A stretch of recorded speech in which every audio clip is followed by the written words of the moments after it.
पटना से वैशाली जा रहे आरसीपी सिंह का लालगंज में पूर्व जिला परिषद अध्यक्ष जयप्रकाश चौधरी के नेतृत्व में जोरदार स्वागत किया गया। इस अवसर पर प्रोफेसर राघवेंद्र कुमार सिंह, श्याम कुमार सुमन, अरुण प्रकाश चौधरी, नेता राय, करुणा वर्मा सहित दर्जनों समर्थकों ने फूल मालाओं से उनका अभिनंदन किया। पत्रकारों से बातचीत के दौरान नीट छात्र की मौत के मामले पर पूछे गए सवाल के जवाब में आरसीपी सिंह ने इसे दुर्भाग्यपूर्ण घटना बताया और कहा कि पीड़ित को हर हाल में न्याय मिलना चाहिए। उन्होंने कहा कि इस मामले को लेकर कई तरह की बातें सामने आ रही हैं और सीबीआई जांच कर रही है। उम्मीद है कि जांच के बाद दूध का दूध और पानी का पानी हो जाएगा। उन्होंने मुख्यमंत्री नीतीश कुमार के 2005 से 2010 के शासनकाल का जिक्र करते हुए कहा कि उस दौर को आज भी याद किया जाता है। उस समय कानून व्यवस्था बेहतर हुई, माहौल सुधरा और लोग अपने बच्चों को बाहर पढ़ने के लिए भेजने लगे। उन्होंने कहा कि बिहार के पास भौतिक संसाधनों की कमी हो सकती है, लेकिन मानव संसाधन के मामले में राज्य समृद्ध है। एआई के दौरान का उल्लेख करते हुए उन्होंने कहा कि अगर बिहार में पढ़ाई और रोजगार का अनुकूल माहौल बनेगा तो यहाँ के बच्चे न सिर्फ प्रदेश में बल्कि देश विदेश में भी नाम रोशन करेंगे। बिहार में बढ़ते अपराध पर उन्होंने कहा कि इस क्षेत्र में उनका 44 वर्षों का अनुभव है। 2005 से 2010 के बीच संसाधन कम थे, नई सरकार थी और व्यवस्था को पटरी पर लाने में समय लगता है। इसका मतलब यह नहीं कि कानून व्यवस्था पूरी तरह बिगड़ गई है। पुलिस की सड़कों पर सक्रिय उपस्थिति से अपराधियों में भय बना रहता है। यूजीसी से जुड़े सवाल पर उन्होंने कहा कि किसी के साथ जाति, धर्म, क्षेत्र या भाषा के आधार पर भेदभाव नहीं होना चाहिए।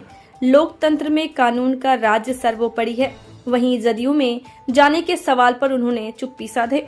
जांच को लेकर विधानसभा में हंगामा, अभी भी हंगामा किया। ये तो बहुत दुर्भाग्यपूर्ण है कि इस प्रकार की घटना घटे।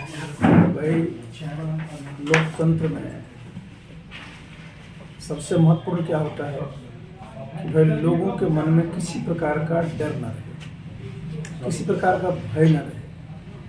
और मुख्यमंत्री जी ने पूरे अपने कार्यकाल में यहाँ कानून का राज स्थापित किया। लोगों में एक मैंने समझे उत्साह रहा, लोगों में एक रहा कि ठीक है, अपने बच्चियों को कहीं भी पढ़ाएं, सुरक्षित रहें। और इस प्रकार की जो घटना घट जाती हैं तो उससे लोगों के मन में तरह तरह की बातें आती हैं। देखिए, होना ही चाहिए। भाई, पुलिस का ये काम है।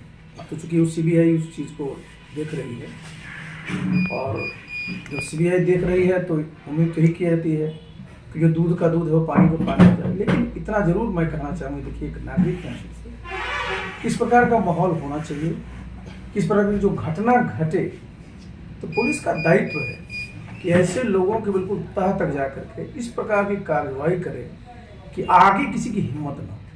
अब तो जो घटना घट गई है उसको तो आप कुछ कर नहीं सकते, लेकिन हाँ, दंड इस प्रकार का होना चाहिए और सही लोगों की पकड़ होनी चाहिए जिससे कि आगे कोई इसका दोबारा करने को सोचे। और हमारे बच्चियाँ, क्या आखिर बिहार के पास है क्या? सबसे ज़्यादा हमारा तो ह्यूमन रिसोर्स है। आजकल देख रहे हैं आप, एआई का ज़माना है, आर्टिफिशियल इंटेलिजेंस का ज़माना है। तो हमारे बच्चियों जब पढ़ेंगे तभी तो आगे बढ़ेंगे। बिहार में आप जानते जितनी हमारी आबादी है, चाहे लैंड रिसोर्स है और भी जो रिसोर्स है उसकी कमी है। तो हमारे लोग पढ़े लिखेंगे तभी तो आगे चल करके अच्छा करेंगे। और आगे आने वाले समय में जान रहे हैं कि सब जगह दुनिया भर में ह्यूमन रिसोर्स की बहुत डिमांड रहेगी। बहुत सारे ऐसे देश हैं जहाँ की देखिए जनसंख्या इतनी घटती जा रही है।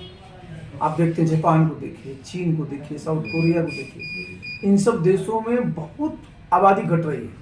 उन देशों में लोग चिंता व्यक्त कर रहे हैं, लेकिन अपने बिहार में कम से कम हम लोगों के लिए अच्छी बात है कि हमारे बच्चियाँ हैं और उनको अगर हम ठीक से शिक्षित करें, ठीक से उनको प्रशिक्षित करें, ठीक से उनका माहौल दें तो आगे चल करके वो प्रदेश में, देश में और देश के बाहर भी न सिर्फ अपना नाम करें बल्कि अपने प्रदेश की कमाई भी करें।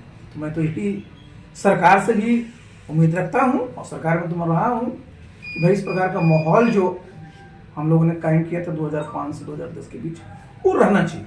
और जो लोग भी अगर इसमें आते हैं किसी प्रकार की उसमें कहीं भी मैंने समझे बक्सा नहीं जाना चाहिए। समाज में मैसेज बहुत स्ट्रांग होना चाहिए, क्योंकि नीतीश बाबू के राज में उनकी पहचान ही कानून के रक्षा। लेकिन क्राइम देखा जाए तो बहुत ज़्यादा बढ़ गया। जो 2005 और 10 के पीरियड था जो साफ खत्म के कागर पे था, अभी फिर बहुत ज़्यादा बढ़ा हुआ है, क्राइम जगह जगह हो रहा है। आपको मैं बता दूं, चूंकि मैं तो इसी फील्ड का रहा हूँ जी, और मेरा 44 साल का अनुभव है इसी फील्ड में। और ये जो कानून की व्यवस्था होती है ना, देखिए उसको एक लेवल पर लाने में सही लगता है, आप सही बोल रहे हैं कि 2005 से 2010 के बीच में रिसोर्स कम थे, संसाधन कम थे, पुलिस के पास उस प्रकार के असलहे भी नहीं थे, लेकिन नई नई सरकार थी, एक विल पावर जो था, तो अब एक लोग उसका उदाहरण देते हैं। इसका ये मतलब कतई नहीं है कि यहाँ चीज़ें बहुत बिगड़ गई हैं। हम तो पूरे बिहार में घूमते थे, अभी भी लाए हैं लोग रात में 10 बजे तक दुकान खोले हुए हैं, ये अच्छी चीज़ है। हाँ, आप जो कह रहे हैं ना कि देखिए जरूरत किस बात की है कि जहाँ जहाँ कुछ इस प्रकार की कमी दिखती है, पुलिस का जो प्रेजेंस है वो दिखते रहना चाहिए, सड़क पर पुलिस दिखते रहनी चाहिए, लोगों में एक माने समझिए एक सुरक्षा की भावना। देखिए हर एक व्यक्ति के साथ तो पुलिस नहीं लगा सकते हैं, और ये डिटरेंस से होता है, जब लोगों के मन में भय होता है ना कि अगर हम कानून को तोड़ेंगे तो हम वैसे नहीं रह जाएंगे, बल्कि कानून अपना काम करेगी और उसको सजा मिलेगी। और आपने देखा होगा बहुत लोगों को सजा मिली। नीतीश बाबू के साथ एक अच्छी बात क्या रही है कि कभी कोई उन पर यह नहीं कर सकता किसी को बचाए हैं या किसी को फंसाए हैं, तो ये एक उम्मीद है। और लेकिन हाँ, पुलिस का दायित्व बढ़ जाता है कि भाई जितने ज़्यादा है लोगों को और मन में कैसे सुरक्षा की भावना है, उसके लिए जितना भी ज़्यादा लोगों के साथ बातचीत करना हो, लोगों के साथ इंटरेक्ट करना हो, और जहाँ पुलिस का प्रेजेंस होना चाहिए वो दिखता है। यूजीसी बिल को लेकर क्या कहेंगे सर? दो पक्ष हो रहा है, एक समर्थन एक विरोध, आप क्या कहेंगे? बहुत मैं स्पष्ट बोल रहा हूँ। देखिए किसी के साथ जात के नाम पर, धर्म के नाम पर, क्षेत्र के नाम पर, भाषा के नाम पर भेदभाव नहीं होना चाहिए। और ये हम लोग लोकतंत्र में ही है ना, कानून का राज है। तो इसमें अगर देखिए जो भी हमारे अनुसूचित जाति के हैं, अन्य जनजाति के हमारे हैं, हमारे जो पिछड़े वर्ग के बच्चे हैं या जो सामान्य वर्ग के बच्चे यहाँ पढ़ते हैं, उनके साथ अगर कैंपसेस में या इंस्टीट्यूशंस में किसी प्रकार का अगर उनको लगता है कि कोई भेदभाव होता है, तो उसके लिए जरूर मैकेनिज्म होना चाहिए जहाँ अपनी बात को रख सकें। अपनी बात को रखेंगे तभी ना उस पर जांच होगी और इस प्रकार की कार्रवाई हो सकती है। लोगों को देखिए मन में क्या होना चाहिए कि अगर हमें मेरिट है तो हम सिर्फ किसी एक जात में पैदा लिए हैं या किसी हम एक प्रदेश में पैदा लिए हैं या कोई भाषा सिर्फ हम जानते हैं, तो उसके आधार पर हमारे साथ भेदभाव नहीं होना चाहिए। जदयू में वापसी कब हो रहा है सर? अरे भाई ये सवाल हमसे क्या पूछ रहे हैं? ऐसी चर्चा है कि जदयू में वापसी होगी आपकी, इस तरह की चर्चाएं हो रही है। हमें क्या करना है, हम तो कुछ नहीं कर रहा।